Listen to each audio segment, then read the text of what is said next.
ariko reka mbabwire ngo igihe kizogera aho abavukana bazoza barangizanya ariko ntibaramukanye, kandi atari uko bangana, ariko kubera ko ibihe byahindutse.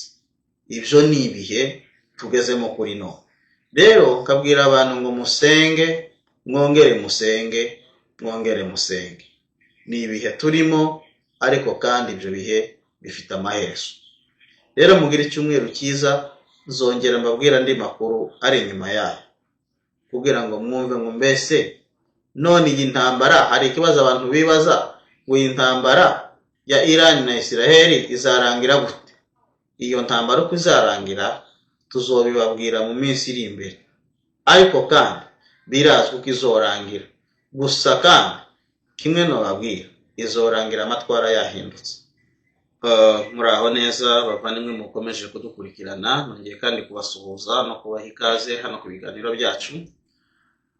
Uyu munsi ntabwo ngiye kuvuga byinshi cyane, ariko nagira ngo mbwire abantu yuko ibihe tugeze mu bihe bya nyuma, tugeze mu bihe by'uko abantu bagomba kwireberera, ndetse cyane mu byo tuvuga n'ibyo dukora, nk'uko ibihe bya nyuma amaherezo yo amaze kugera ku mwana w'umuntu. Narengeze ngo mbabwire yuko ubu ari igihe cya Amerika gutakaza imbaraga zayo. Ni ijambo cyane ridashobora kumvikana, ariko kandi mukurikije ibyo mureba, ni ibihe bya Amerika imaze imyaka 250 iyoboye, ariko nanone byashoboka yuko iki ari igihe cyawe cya nyuma. Ndashimira Perezida Trump yuko arimo agarura Amerika ku gusenga Imana, ndetse no kumva valere z'abakristo, cyangwa se kumenya neza icyo bagomba kuba cyo, nk'uko hari valere zari zaramaze gutakara mu gihugu ariko zongeye kugaruka. Nubwo atari umwere, ariko kandi ibyo arimo akora mu gihugu ni ibintu bizima. Yego hari abantu bamuvuga bakavuga ko hakora ibintu biteye ubwoba bibi, yego sometime ni businessman, sometime ni patriot, akunda igihugu cye nk'uko natwe dukunda iwacu, ariko noneho mu kubikunda kwe byatugiraho ingaruka twebwe tukamwangira ko byatugizeho ingaruka kandi akunda igihugu cye. Ibyo ngibyo ntabwo tugomba kubijyamo cyane, ariko nagira ngo mbwire abantu uko ari igihe cyo gusenga cyane.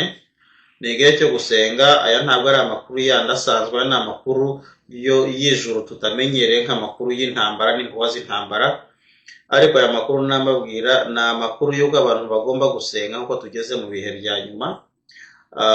Amerika irimo gutakaza, kandi Amerika nirangiza gutakaza hazaza ubundi bwami, kandi ubwo bwami bigoye cyane ko buzashigikira Christianism.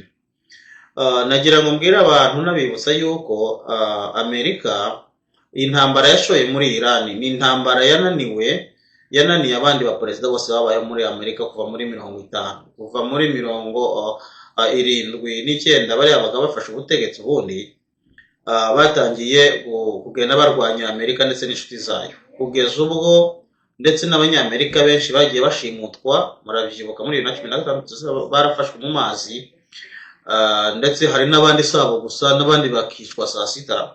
Ariko ibyo byose nta baperezida bo muri Amerika bigeze babikora, kubera igihe ntabwo cyari kiraba cyo.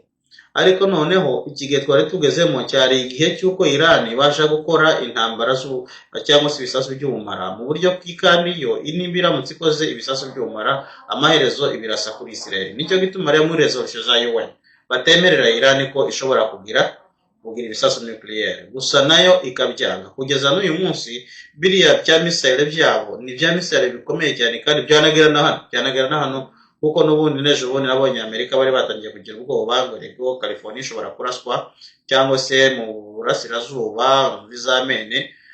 Ariko ibyo ngibyo ni ukugira ngo mabwire ko tugeze mu bihe bya nyuma. Amerika igomba gutakaza imbaraga zayo mu buryo bushoboka, yaba ari muri diplomasi ndetse byaba ari no muri currency. Ni ibihe bizagenda bisimburana, ariko kera byamaze kwinjira muri processus ya destruction des États-Unis yo yamaze kwinjirwamo. Rero Amerika kubera ko yinjiye muri iyi ntambara, Amerika ntabwo yakagombye gutakaza imbaraga zayo, cyangwa se gutakaza icyo nakwita la supériorité mondiale. Kubitakaza ntabwo yakabitakaje iretse Iran kugira ngo ikomeze ikore intwaro zikomeye. Byasabye ko Amerika ibanza gukuraho Iran kugira ngo ikureho icyo twakwita iterabwoba kuri Israel cyane. Ubundi abantu baribaza ngo mbese Trump ko atameze neza. Trump ubundi cyatumye aza ku ngoma, mureke mbibabwire neza, cyatumye Trump aza ku ngoma kwari kugira ngo atabare Israel muri iki gihe ayikureho umujinya wa Iran.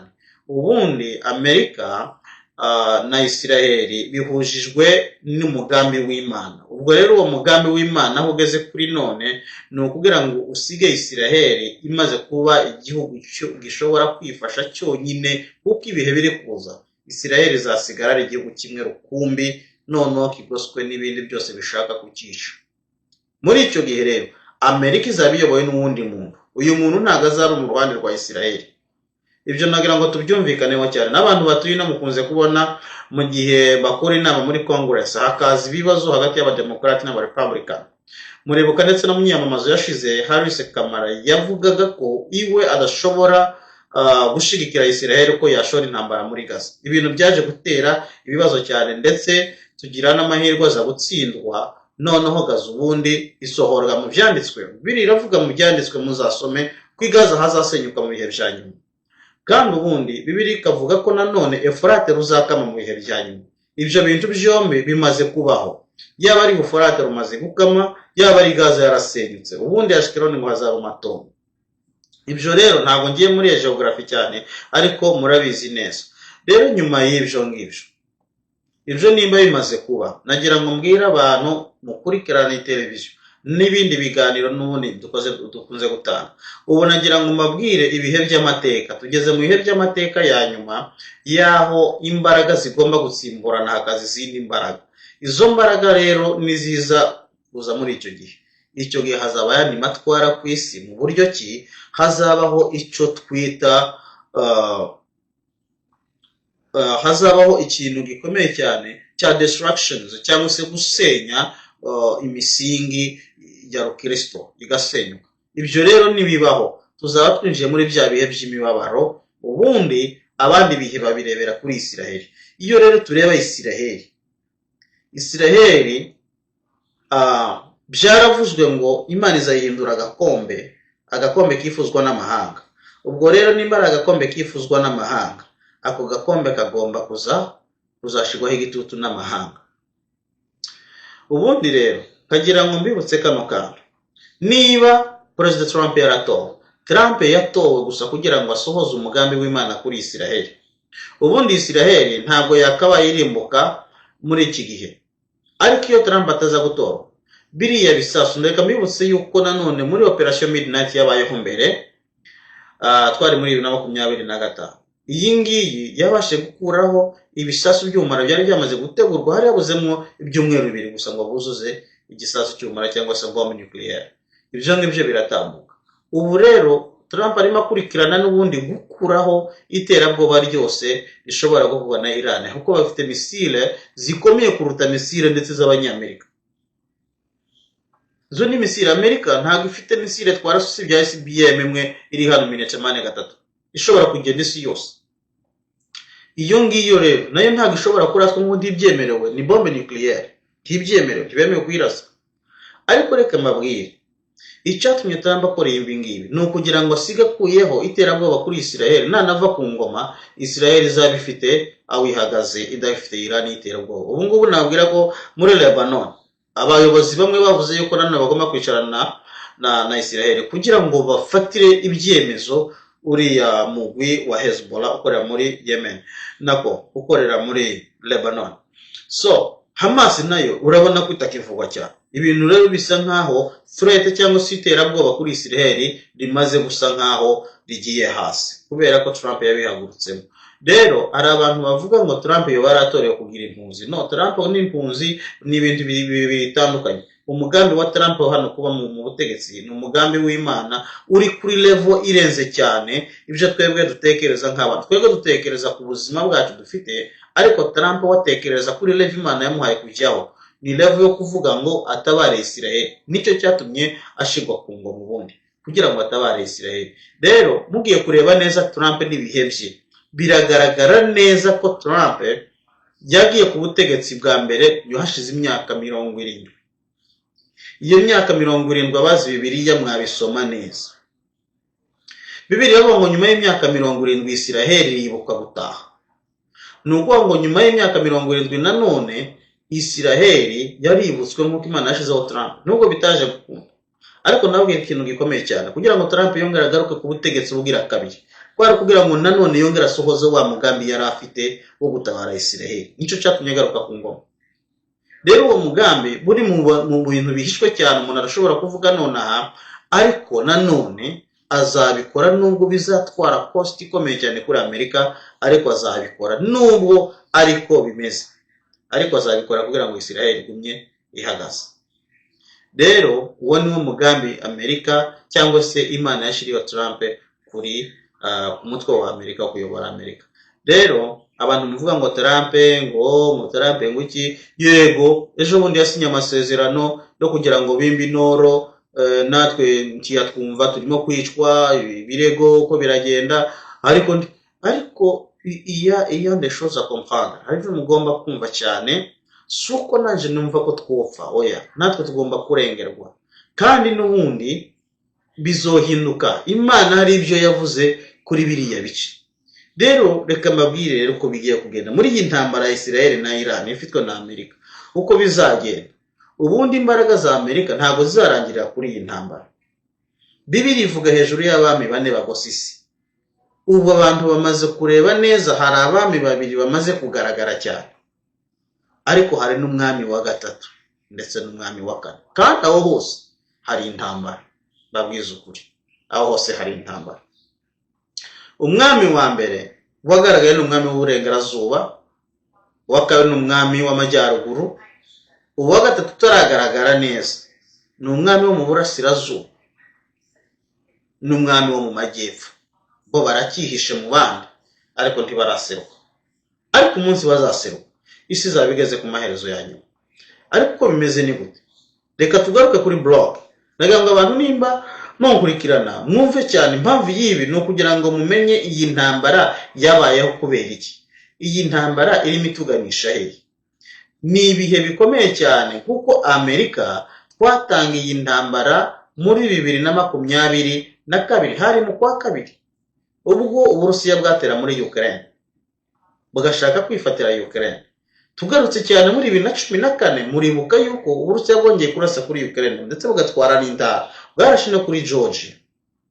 Ubu nyine rero Irusese irimo ishaka kwiyubaka, kandi mu maherezo ya nyuma Irusese ziyubaka.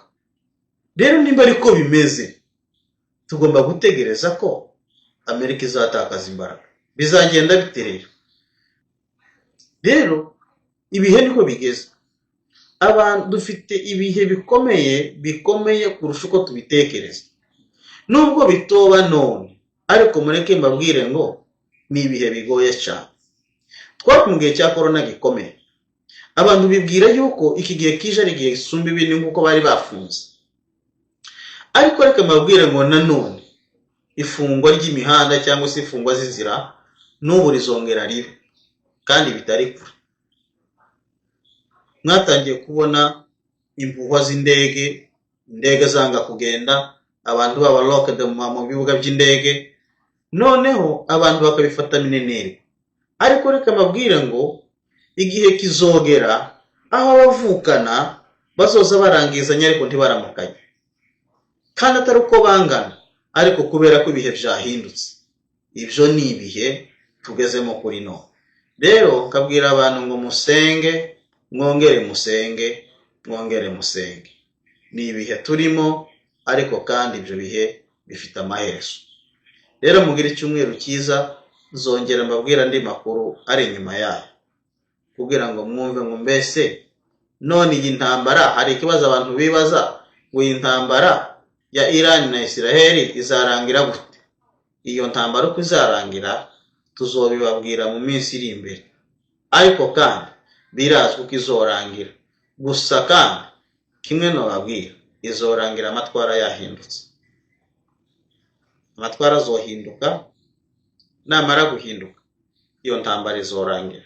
Ariko kandi nubwo amatwara azohinduka, hari umwotsi munini cyane, mwinshi cyane w'igifungu, umwotsi mubi utirabura.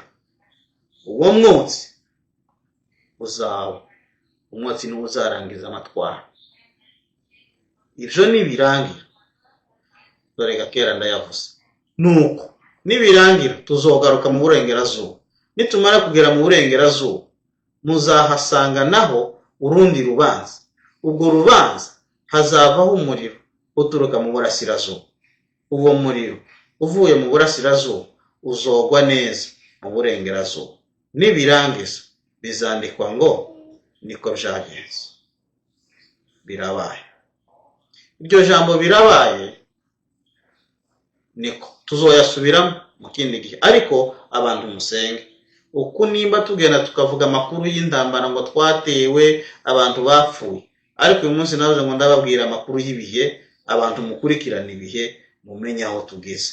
Dufite ibibazo bikomeye cyane by'abantu bataba bamenya aho isi igeze, ariko isi igeze ku munota wa nyuma, kandi ibyo batangaza mwumvishe ngo niko byagenze.